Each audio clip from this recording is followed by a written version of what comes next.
जब इसकी पानी खा ले।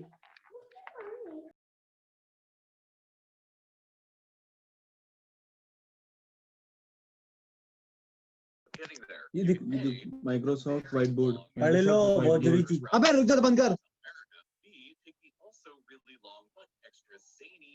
Route up through the Canadian archipelago, or C, take the shortcut across Panama through the Panama Canal. But depending on the size of your ship, this might not be an option for you. The Panama Canal is only so wide and so deep, so if your ship is too big, you won't be allowed to cross, which means that you still have to choose between either option A or option B, as people have done for hundreds of years now. But what if there was another option, a choice D? The flow of international shipping and trade across the world is, for the most part, determined by Earth's geography, and Earth's geography has certain limitations. For example, there's an entire continent that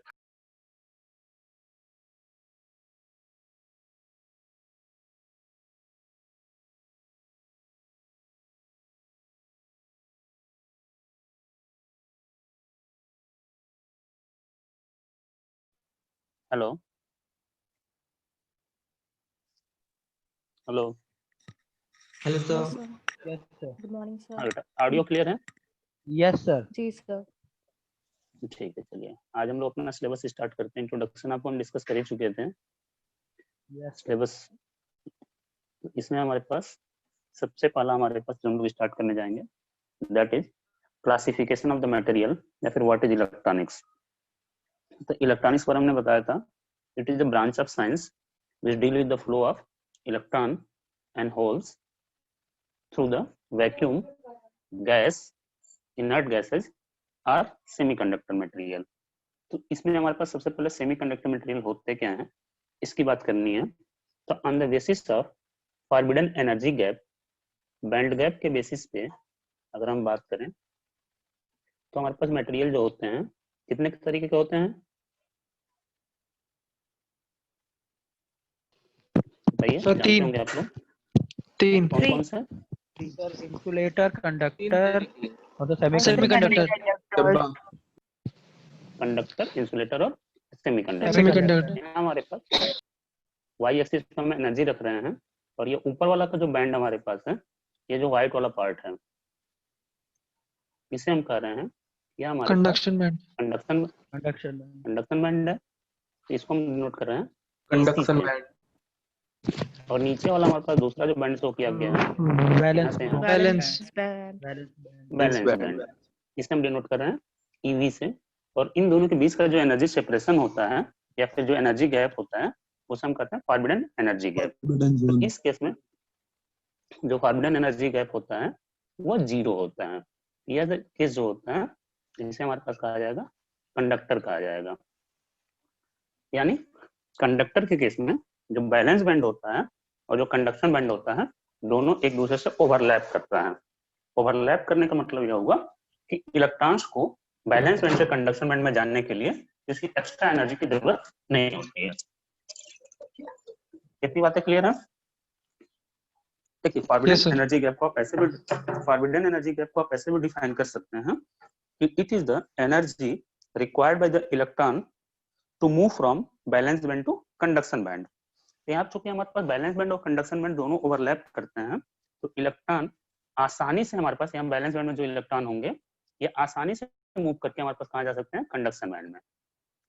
तो इस case में कुछ electron जब balance band से conduction band में चले जाएंगे तो बैलेंस बैंड पार्शियली फिल्ड हो जाएगा। पार्शियली फिल्ड मतलब कुछ उसमें स्पेस, खाली स्पेस, वैकेंट स्पेस क्रिएट हो जाएंगे। और same thing for conduction band, conduction band में कुछ इलेक्ट्रॉन लाई करेंगे तो भी पार्शियली फिल्ड होगा। इसी तरीके से अगर हम इंसुलेटर की बात करें तो इंसुलेटर के लिए जो फॉरबिडन एनर्जी गैप होता है वो काफी ज्यादा होता है। एनर्जी की 2 यूनिट आप लोगों ने पढ़ी होगी, एक आप जूल पढ़ा होगा और दूसरा इलेक्ट्रॉन वोल्ट पढ़ा होगा। Electron volt. तो हमारे पास ये अगर इंसुलेटर की बात करें तो इंसुलेटर के लिए हमारे पास जो ये फॉरबिडन एनर्जी गैप होता है Eg, ये जनरली 5 इलेक्ट्रॉन वोल्ट से ज्यादा होता है। और यहाँ हमारे पास ये बैलेंस बैंड हो गया Ev और यहाँ हमारे पास कंडक्शन बैंड हो गया। यानी इलेक्ट्रॉन्स को बैलेंस बैंड से कंडक्शन बैंड में जाने के लिए 5 इलेक्ट्रॉन वोल्ट या फिर उससे ज्यादा एनर्जी की जरूरत होती है। और जनरली यह एनर्जी सप्लाई करना मुश्किल होता है, डिफिकल्ट टास्क होता है।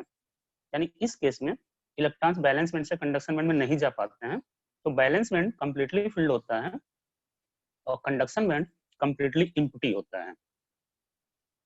और कंडक्शन बैंड में जब इलेक्ट्रॉन लाई करेगा तभी वो मूव करने के लिए फ्री होता है, और मूव करने के लिए जब फ्री होगा तभी करंट फ्लो हो सकती है। इलेक्ट्रॉन अगर मूव करेगा तो एक चीज ध्यान रखिएगा, अगर इलेक्ट्रॉन्स हम कह रहे हैं कि बैलेंस बैंड में है, इट मींस कि वो बॉन्डेड स्टेट में है, और बॉन्डेड स्टेट में होने का मतलब वो मूव नहीं कर सकता है, और जब तक इलेक्ट्रॉन मूव नहीं करेगा तब तक करंट फ्लो नहीं होगी। यानी हमारे पास इंसुलेटर के केस में करंट फ्लो पॉसिबल नहीं होता है। Okay, yes sir. ठीक है। अब इसके बाद तीसरी कैटेगरी जो आती है दैट इज कॉल्ड सेमीकंडक्टर। और सेमीकंडक्टर मटेरियल जो होते हैं ये हमारे पास इंसुलेटर हो गया, इंसुलेटर। तीसरा जो कैटेगरी होता है उस कैटेगरी में हमारे पास बैलेंस बैंड, ईवी, कंडक्शन बैंड। कंडक्शन बैंड इसके बहुत ही पास होता है, यानी इस केस में जो फॉरबिडन एनर्जी गैप होता है ये लगभग 1 इलेक्ट्रॉन वोल्ट के बराबर होता है। ठीक है, तो यह एनर्जी जो रिक्वायर्ड होती है इलेक्ट्रॉन्स को बैलेंस बैंड में ले जाने के लिए, इलेक्ट्रॉन को बैलेंस बैंड से कंडक्शन बैंड में ले जाने के लिए, पिक करने के लिए कितनी एनर्जी की जरूरत होगी? लगभग 1 इलेक्ट्रॉन वोल्ट की एनर्जी की जरूरत होती है। और इतनी स्मॉल एनर्जी जनरली इसे रूम टेम्परेचर पे भी मिल जाता है इलेक्ट्रॉन्स को। तो इलेक्ट्रॉन्स इजिली बैलेंस बैंड से जम कर कहाँ पहुंच जाते हैं? कंडक्शन बैंड में। तो इसमें कुछ हमारे पास इलेक्ट्रॉन कंडक्शन बैंड में लाई करेंगे, और कंडक्शन बैंड में अगर इलेक्ट्रॉन लाई करेंगे मतलब वो फ्री हैं मूव करने के लिए, किसी एटम से किसी बॉन्डिंग इन्वॉल्व नहीं है, तो फ्री है मूव करने के लिए, यानी उसमें करंट कंडक्शन पॉसिबल हो सकता है। This is the case of semiconductor. यानी आप ये कह सकते हो कि semiconductor are the materials for which the forbidden energy gap is nearly 1 electron volt. Insulator के लिए forbidden energy gap 5 electron volt से ज्यादा होता है। मेटल्स के लिए या कंडक्टर के लिए फॉरबिडन एनर्जी गैप लगभग 0 होता है, और सेमीकंडक्टर के लिए forbidden energy gap nearly 1 electron volt के बराबर होता है। इसका मतलब क्या है कि इलेक्ट्रॉन्स को बैलेंस बैंड से कंडक्शन बैंड में ले जाने के लिए लगभग 1 इलेक्ट्रॉन वोल्ट एनर्जी की जरूरत होती है, और वह एनर्जी उसे जनरली रूम टेम्परेचर पे भी मिल जाती है। इस वजह से उसमें करंट कंडक्शन पॉसिबल हो सकता है। ओके,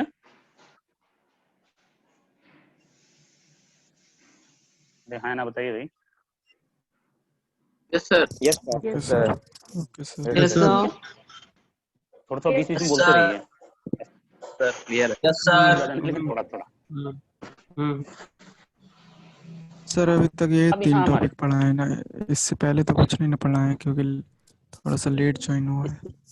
इससे पहले सिलेबस केवल डिस्कस किए थे हम, आज फर्स्ट लेक्चर है जो हम लोग टॉपिक सिलेबस स्टार्ट किए हैं। Okay sir. ठीक है, अब यहाँ पर हमारे पास एक क्वेश्चन आपके लिए है कि जो हम लोग केमिस्ट्री स्टार्ट किए थे 9th 10th या 11th 12th में, जब भी तो हम लोग सबसे पहले एटम्स के बारे में बात किए थे। Atom Yes, sir. होता Yes, है sir. सबसे स्मॉलेस्ट, सबसे फंडामेंटल sir. पार्टिकल होता है, उसमें न्यूक्लियस होता है, इलेक्ट्रॉन होते हैं, प्रोटॉन होते हैं, न्यूट्रॉन होते हैं। तो वहाँ जब हम बात करते थे तो हम बोलते थे सर सेल हैं, सब सेल हैं, ऑर्बिट है, ऑर्बिटल है, ये सब बातें होती थी। Yes sir. उसमें हम Yes, sir. लोग Yes, बातें sir. करते थे, एक ही 2 लोग बोलिए, सब लोग नहीं। कोवलेंट बॉन्ड की बातें होती थी, कोऑर्डिनेशन बॉन्ड की बातें होती थी, या फिर हमारे पास तीसरा आयनिक बॉन्ड के बारे में बातें होती थी। बॉन्ड यानी हम लोग उस समय क्या बात करते थे, जब हम लोग अपना स्टार्ट किए थे तो हम लोग बॉन्ड की बातें करते थे। और यहाँ पे हम बात कर रहे हैं कि ये बैलेंस बैंड है या कंडक्शन बैंड है, बस 1 लीटर का अंतर है दोनों में। तो ये बैलेंस बैंड या कंडक्शन बैंड होते क्या हैं? सबसे पहला डाउट ये हमारे पास है, या फिर इनका कहाँ पहली बार हमने नाम सुना था? किसी को याद आ रहा है? 12th में No, sir. Sir solid chapter chemistry. Sir जब Solid state atoms overlap state. करते हैं तब सॉलिड सर जब एटम्स ओवरलैप करते हैं तब ये मतलब बनते हैं बैंड्स, मतलब हाँ, वैलेंस बैंड कुछ हद तक बेसिकली सही है। बनता है जब जो वैलेंस इलेक्ट्रॉन्स होते हैं 2 एटम्स के, तो उनको मिला के वैलेंस बैंड बनता है। और जो वैलेंस हम्म। वैलेंस शेल के बाहर वाला जो शेल होता है उसको दो एटम्स के अब वो दो एक चीज शेल बताओ मिला बेटा, के कंडक्शन एक बनता चीज है। बताओ, एक रुक जाओ। Valence shell outermost shell होता है ना, यस सर। तो उसके बाहर कौन सा सेल होता है, या फिर उसके बाहर कौन से इलेक्ट्रॉन होते हैं? तो उसके बाहर वाला शेल तो ब्लैंक होगा। Free electrons. जब फ्री वो इलेक्ट्रॉन आउटर तो मोस्ट वैलेंस ऑर्बिट है, आउटर मोस्ट ऑर्बिट जब है उसी में बैलेंस सेल कर रहे हो, उसी के इलेक्ट्रॉन लगभग फ्री होते हैं, उसके बाहर तो कोई सेल ही नहीं होता है ना, कोई इलेक्ट्रॉन ही नहीं लाई करते हैं। कुछ हाँ हद सर। तक आप लोगों सर ने किसी ने बताया है सर शेल्स कि होते हैं लेकिन इलेक्ट्रॉन्स नहीं होते उसमें। हाँ, तो कंडक्शन बैंड में कौन से इलेक्ट्रॉन जाएंगे? तो इसके पीछे सब एक वैलेंस किसी ने शेल मुझे के लॉजिक दिया था, आउटर मोस्ट अभी किसी ने इलेक्ट्रॉन लॉजिक दिया जाएंगे था, एनर्जी लेने के बाद। एनर्जी एनर्जी लेने के लेने के बाद बाद। जाएंगे। देखिए, या जो आप लोग सेल की बात करते हो या ऑर्बिट और ऑर्बिटल की बात करते हो, वह एक सिंगल आइसोलेटेड गैसियस एटम के लिए डिफाइंड होता है। अगेन रिपीट कर रहे हैं, जो भी आप लोग सेल, ऑर्बिट या ऑर्बिटल की बात करते हैं, that is defined for single isolated gaseous atom. Isolated या गैसियस एटम कहने का मतलब क्या है कि वह एटम दुनिया में अकेला एटम है, उस पर किसी और दूसरे एटम का कोई इफेक्ट नहीं पड़ रहा, किसी और दूसरे पार्टिकल कोई इफेक्ट नहीं पड़ रहा है। यानी कहीं उस पर कोई ग्रेविटेशनल फोर्स नहीं लग रहा है, कहीं उस पर कोई इलेक्ट्रोस्टैटिक फोर्स नहीं लग रहा है, कहीं उस पर कोई मैग्नेटिक फोर्स नहीं लग रहा है, दैट इज टोटली फ्री। तो ये जो सेल हो की बात होती है या फिर जो भी ऑर्बिट की बात होती है, यह हमारे पास एक आइसोलेटेड गैसियस एटम के लिए डिफाइंड होता है। But now we are going to discuss crystal. हम एक सॉलिड की बात करने जा रहे हैं, क्रिस्टलाइन स्ट्रक्चर की बात करने जा रहे हैं। तो आप में से किसी ने बोला था कि एटम्स ओवरलैप करते हैं, तो एक्चुअल में एटम्स यस सर। ओवरलैप नहीं Yes, sir. करते हैं। एटम्स उनके के वेव ऑर्बिट्स फंक्शन एक ओवरलैप दूसरे करते हैं। से वेव फंक्शंस ओवरलैप करते हैं। Okay sir. ठीक है, वेव फंक्शन मतलब आप ये कर सकते हो, थोड़ा सा और सिंपल लैंग्वेज में बात किया जाए, जैसे अच्छा तो किसी सेमीकंडक्टर एलिमेंट का नाम बताइए। जर्मेनियम और silicon. Silicon, germanium, silicon silicon हाँ ठीक है, सिलिकॉन सिलिकॉन एंड आर्सेनिक हाँ ठीक है, एक बस नाम हो गया सिलिकॉन। सिलिकॉन इसमें germanium. Balance Yes, electron yes, कितने होते silicon. हैं? 4 एटॉमिक नंबर 14 होता है। इलेक्ट्रॉनिक कॉन्फ़िगरेशन लिखा जाए 284 284 कर सकते हैं, 1:2 2p6 यानी वो इसको वाला हम लिख है। सकते हैं 3s2 3p2 लिख सकते हैं।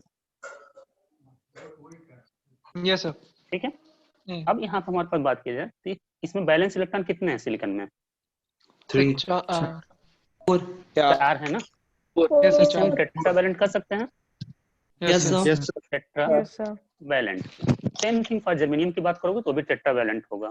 तो इन दोनों का जो स्ट्रक्चर होता है वो क्रिस्टलाइन स्ट्रक्चर होता है। क्रिस्टलाइन स्ट्रक्चर होने का मतलब एक ही पैटर्न बार बार रिपीट होता रहता है। तो मान लो एक कहीं कोई सिलिकॉन एटम है हमारे पास दुनिया में, आइसोलेटेड है, अगर उसके आउटर मोस्ट सेल की बात किया जाए तो उसके 3p इलेक्ट्रॉन की एनर्जी सपोज कर लीजिए है, ये 3p इलेक्ट्रॉन है, और यहाँ हमारे पास ये 3s है। इसके नीचे सेकंड और फर्स्ट वाले भी होंगे, इनर सेल भी होंगे, उनकी एनर्जी थोड़ी कम होती जाएगी, आउटर मोस्ट इलेक्ट्रॉन की एनर्जी ज्यादा होती है, तो उनको ऊपर शो किए हैं। इसके नीचे अंदर वाले सेल भी होंगे, उन्हें हम नहीं दिखा रहे हैं। तो यहाँ p में कितने स्टेट होते हैं, कितने इलेक्ट्रॉन लाई कर सकते हैं? 6 टोटल 6 इलेक्ट्रॉन 6 है। इलेक्ट्रॉन। यहाँ पर हम ये बात कर रहे हैं कि 6n स्टेट हैं और कितने इलेक्ट्रॉन यहाँ पे हैं? 2n। अब कहोगे n का मतलब क्या है? n Number of मतलब अगर हमारे पास एक में 2 इलेक्ट्रॉन। नहीं बात सुनिए, अगर एक एटम होता तो 6 स्टेट होते और उसमें 2 इलेक्ट्रॉन होते। मान लो आप क्रिस्टलाइन स्ट्रक्चर फॉर्म करने जा रहे हो, तो क्रिस्टलाइन स्ट्रक्चर में एक एटम तो होगा नहीं, उसमें बहुत सारे एटम्स होंगे। Yes sir. तो बहुत सारे एटम्स को मान रहे हैं कि n नंबर ऑफ एटम्स हैं, तो एक एटम 6 स्टेट को कंट्रीब्यूट कर रहा है, तो n एटम कितने स्टेट को कंट्रीब्यूट करेंगे? 6n। सेम एक एटम 2 इलेक्ट्रॉन कंट्रीब्यूट कर रहा है, n 2n इलेक्ट्रॉन कंट्रीब्यूट करेंगे। Yes sir.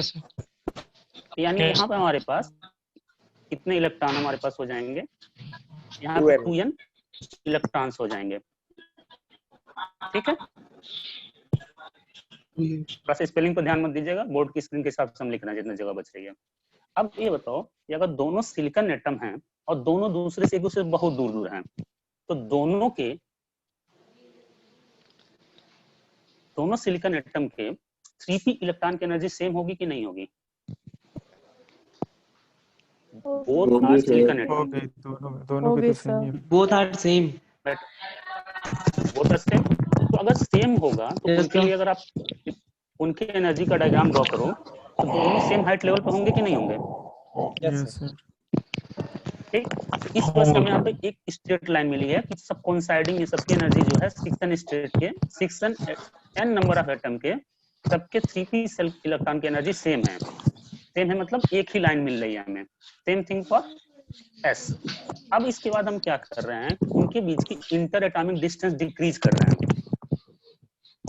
Inter atomic distance decrease करने का मतलब हम लोग एटम्स को एक दूसरे के पास ला रहे हैं।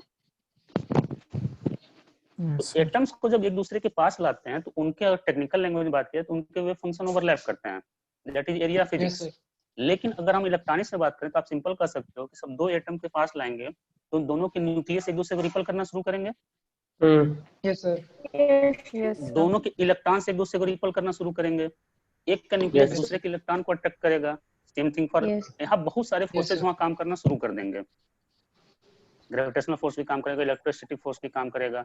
तो उन फोर्सेस के काम करने की वजह से एटम्स के वेव फंक्शन जब एक दूसरे से ओवरलैप करते हैं तो एनर्जी का रीडिस्ट्रीब्यूशन होता है। एनर्जी का रीडिस्ट्रीब्यूशन होने का मतलब अब किसी एक एटम की इलेक्ट्रॉन की एनर्जी बढ़ जाएगी और किसी एक एटम की इलेक्ट्रॉन की एनर्जी कम हो जाएगी। ये बात समझ में आ रही है? Yes, sir.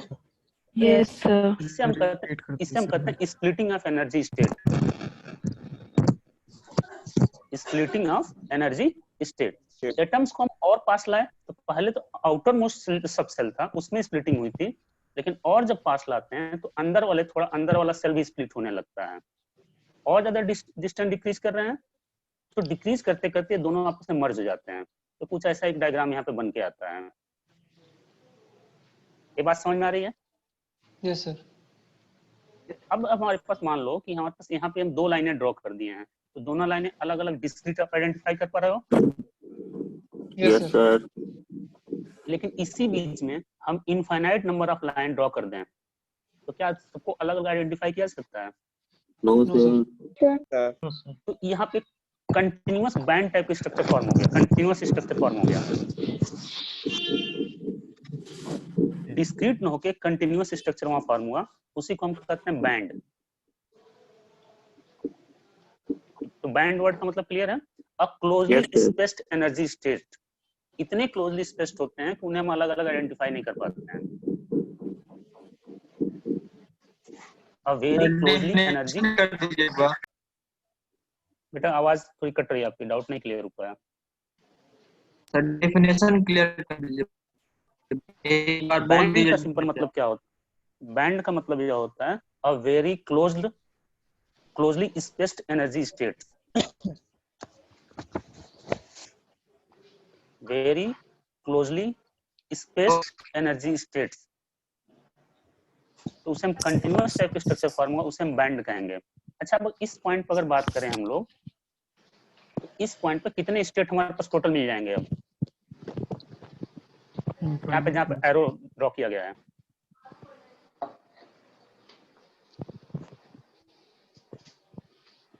यहाँ पे 3s था। 3s में कितने स्टेट थे? Two state. और n number of electron, n number of atom में 2n स्टेट्स हो जाएंगे। और कितने इलेक्ट्रॉन्स अवेलेबल है यहाँ पे? एक एटम 2 इलेक्ट्रॉन दे रहा है तो n 2n इलेक्ट्रॉन हो जाएंगे। अब जब सब आपस में मर्ज हो गए, मर्ज होने का मतलब हम इस पॉइंट पे बात करने जा रहे हैं, तो इस पॉइंट पे टोटल कितने स्टेट हो जाएंगे? 4n। p से कितने स्टेट मिले हैं? p से सर 2n। p से 6 मिले ना। स्टेट की बात हो रही है, इलेक्ट्रॉन की बात नहीं कर रहे हैं। अच्छा सर 6n। और s से कितने मिले हैं? 2 यहाँ पे टोटल कितने स्टेट हो जाएंगे? 8n state. और इलेक्ट्रॉन कितने हमारे पास हैं? 4 इलेक्ट्रॉन। टू एन यहाँ से मिले थे और टू एन यहाँ से मिले थे, इलेक्ट्रॉन केवल हो जाएंगे 4n स्टेट। अब इसके बाद हम और ज्यादा डिस्टेंस डिक्रीज करते हैं, तो हम ये देखते हैं कि यह जो एनर्जी स्टेट थे, ये 8n एनर्जी स्टेट ये अलग अलग हो जाते हैं।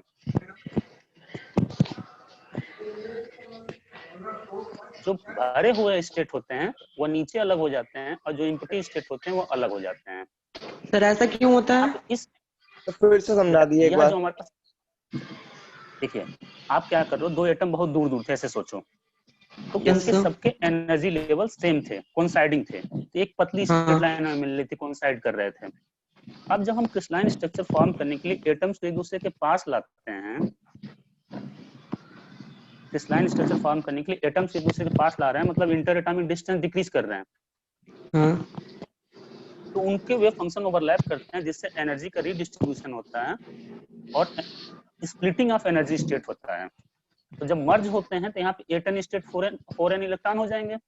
जब और ज्यादा एक्चुअल डिस्टेंस पाते हैं फॉर सिलिकॉन, भाई हर एटम का जो स्ट्रक्चर होता है, हर मटेरियल का स्ट्रक्चर जो होता है, उसके लिए इंटर एटॉमिक डिस्टेंस तो अलग अलग होगी ना। Yes sir. तो सिलिकॉन और जर्मेनियम के केस में क्या होता है कि जब और ज्यादा एक्चुअल जब डिस्टेंस पाते हैं इंटर एटॉमिक डिस्टेंस पे, ये देखते हैं कि 8n वाले जो स्टेट यहाँ पर टोटल बने थे, ये अब अलग अलग हो जाते हैं। 4n स्टेट ऊपर चले जाते हैं, 4n स्टेट नीचे आता है, बीच में एक गैप क्रिएट हो जाता है और इसी गैप को हम कहते हैं फॉरबिडन एनर्जी गैप। अब आप कहोगे कि सर ये क्यों ऐसा होता है? तो this depend upon the virtue of the material. अगर यही कंडक्टर होता तो ये ओवरलैप अलग अलग नहीं होते, साथ यही पर रुक जाते हैं। जब यहीं पर रुक जाते तो ये जो 4n इलेक्ट्रॉन थे 8n स्टेट में कहीं ऊपर नीचे मूव कर सकते थे, तो उसमें कंडक्शन पॉसिबल था। लेकिन सेमीकंडक्टर बीच में एक सेपरेशन क्रिएट हो जाता है। तो अगर हम यहाँ की बात करें, इस पॉइंट की बात करें, तो इस पॉइंट पे हमारे पास जो टोटल स्टेट होते हैं ये 4n स्टेट होते हैं और इलेक्ट्रॉन्स भी हमारे पास 4n रहते हैं। ये फील्ड हो गया, यानी इस स्टेट इज फील्ड। और ऊपर हमारे पास यहाँ पे जो पॉइंट आता है, यहाँ पे 4n स्टेट तो हो जाते हैं क्रिएट, लेकिन यहाँ पे कोई इलेक्ट्रॉन लाई करेगा? No sir. फील्ड यहाँ पे 0 इलेक्ट्रॉन रहते हैं। तो इसी डायग्राम को, ये डायग्राम कुछ हद तक समझ में आ रहा है? Yes sir. अब इस डायग्राम को जब हम स्ट्रक्चर की बात करने जाते हैं, क्रिस्टलाइन स्ट्रक्चर की बात करने जाते हैं, तो हमें इधर से तो मतलब ही नहीं रह जाता है, क्योंकि स्ट्रक्चर में तो यह चीज एग्जिस्ट करेंगी। तो इसी को हम सिंपल वे में बनाते हैं ऐसे, ये नीचे वाले कंडक्ट बैलेंस बैंड हो गया, बीच का जो सेपरेशन हुआ ये फॉरबिडन एनर्जी गैप हो गया, फॉरबिडन एनर्जी, और ऊपर हमारे पास यहाँ पे क्या हो गया, सॉरी, ऊपर हमारे पास यहाँ पे कंडक्शन बैंड हो गया। अगर यही हमारे पास कंडक्टर होता तो ये बीच में कोई सेपरेशन नहीं होता, ये 8n स्टेट कंटिन्यूअस होते और 4n इलेक्ट्रॉन उसमें कहीं ऊपर नीचे मूव कर सकते थे। और यही इंसुलेटर होता तो एनर्जी गैप बहुत ज्यादा होता, बहुत ज्यादा। ओके। Yes sir. तो हमारे पास जो आप जब बात करते हो, आप सेल की बात करते हो, ऑर्बिट की बात करते हो, ऑर्बिटल की बात करते हो, तो वो एक आइसोलेटेड गैसियस एटम के लिए डिफाइंड होता है। लेकिन जब आप बैलेंस बैंड या कंडक्शन बैंड की बात करते हो तो वो एक क्रिस्टलाइन स्ट्रक्चर के लिए डिफाइंड होता है। ठीक है। तो on the basis of band gap हम लोग चाहे तो मटेरियल को 3 कैटेगरी में क्लासिफाई कर सकते हैं। सब लोग जानते हैं, कंडक्टर, इंसुलेटर एंड सेमीकंडक्टर। ठीक है। अब कंडक्टर के एग्जांपल भी आपको याद होगा। कंडक्टर के अगर एग्जांपल्स की बात करें तो कंडक्टर में हमारे पास क्या होता है, कॉपर होता है, एल्युमिनियम हो सकता है, सिल्वर हो सकता है, ये सारी चीजें हमारे पास कंडक्टर की होती हैं। सेमीकंडक्टर में आपने बताया सर सिलिकॉन होता है, जर्मेनियम होता है, लेकिन ये दोनों एलिमेंटल सेमीकंडक्टर कहे जाते हैं। मीटिंग एंड हो जाएगी तो ज्वाइन कर लीजिएगा, रिज्वाइन। हाँ, यह दोनों जो होते हैं एलिमेंटल सेमीकंडक्टर कहे जाते हैं। आगे हम लोग देखेंगे कुछ कंपाउंड सेमीकंडक्टर भी हम लोग लेते हैं, जैसे गैलियम आर्सेनाइड होता है, गैलियम फास्फाइड होता है, और इनकी अलग अलग प्रॉपर्टी होती है। तो सेमीकंडक्टर दो तरीके के हो सकते हैं, एक होते हैं elemental semiconductor, for example silicon and germanium, या दूसरे हो सकते हैं कंपाउंड सेमीकंडक्टर। और इंसुलेटर में आप जानते हैं, इंसुलेटर के एग्जांपल हमारे पास लकड़ी हो सकती है, वुड, ग्लास हो सकता है, या फिर क्वार्ट्ज हो सकता है, पेपर हो सकता है, ये सारी चीजें इंसुलेटर के एग्जांपल होते हैं। तो यह तो हम बैंड गैप के बेसिस पर क्लासिफाई किया। आप चाहो तो कंडक्टिविटी या रेजिस्टिविटी के बेसिस पर भी क्लासिफाई कर सकते हैं। तो आप एक लाइन में सिंपल लैंग्वेज में कर सकते हो। अच्छा बताओ, कंडक्टर, इंसुलेटर और सेमीकंडक्टर में सबसे ज्यादा कंडक्टिविटी किसकी होती है? कंडक्टर कंडक्टर सर कंडक्टर और सबसे कम किस